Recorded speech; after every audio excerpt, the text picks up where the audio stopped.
¿Qué tal, psicocientíficos? ¿Cómo están? El aislamiento y la cuarentena pueden traer efectos psicológicos considerables. Entre ellos se encuentran el estrés elevado, la ansiedad o la depresión. ¿Pero te imaginas desarrollar una condición mental que te provoque no querer salir a la calle? Esto sucede con el síndrome de la cabaña. Este se define en pocas palabras como el miedo de salir a la calle después de un largo periodo de tiempo de estar encerrado.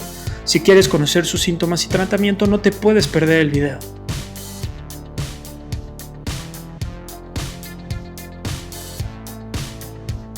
El síndrome de la cabaña se presenta en individuos que han estado durante un tiempo largo encerrados, como lo son los presos, las personas hospitalizadas o las personas que están en cuarentena, como la realidad que estamos viviendo en estos momentos. Las personas que pasan el confinamiento solas tienen una alta probabilidad de sufrir el síndrome de la cabaña. Esto ocasionado porque se vuelve un hábito no tener ningún contacto físico cercano con otra persona, lo que provoca que exista un rechazo hacia la interacción social. Esto con relación al miedo que provoca interactuar socialmente por el medio del contagio por COVID-19. Este síndrome no es un trastorno psicológico, más bien es una causa conocida por estar tanto tiempo en aislamiento.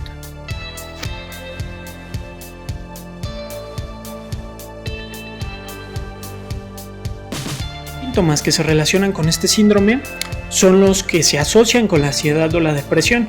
Se pueden manifestar angustia, tristeza, apatía, nerviosismo intenso, insomnio, miedo a salir a la calle, miedo a tener contacto con las otras personas fuera de las paredes de nuestras casas, y también se presenta también como un cansancio, es decir, dificultad para levantarnos en las mañanas y falta de motivación para realizar actividades en el exterior.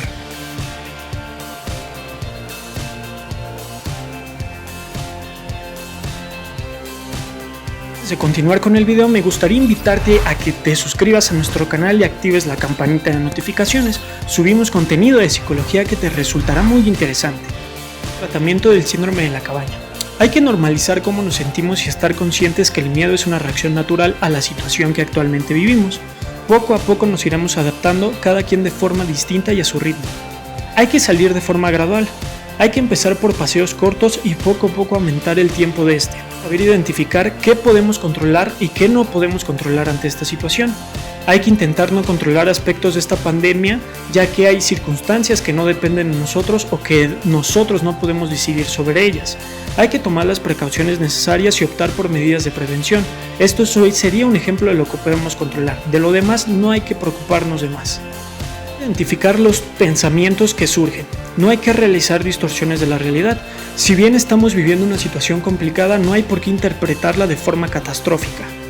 Hay que establecer nueva rutina con objetivos a seguir en nuestro día a día, esto con relación al seguimiento de las medidas de prevención de las autoridades sanitarias. Es importante comentar que si los síntomas perduran en un largo periodo de tiempo, contacta con un profesional, él te ayudará a seguir un tratamiento adecuado.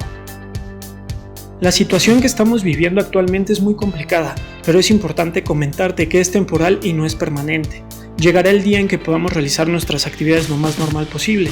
Lo importante ahora es cuidar tu salud y la de tus seres queridos. Por favor, sigue las recomendaciones de las autoridades sanitarias de tu país. Muchas gracias por quedarte hasta el final del video. Cuéntame en los comentarios qué tal has pasado en la cuarentena. Si te gustó el video, no olvides compartir y suscribirte a nuestro canal. Muchas gracias, psicocientíficos.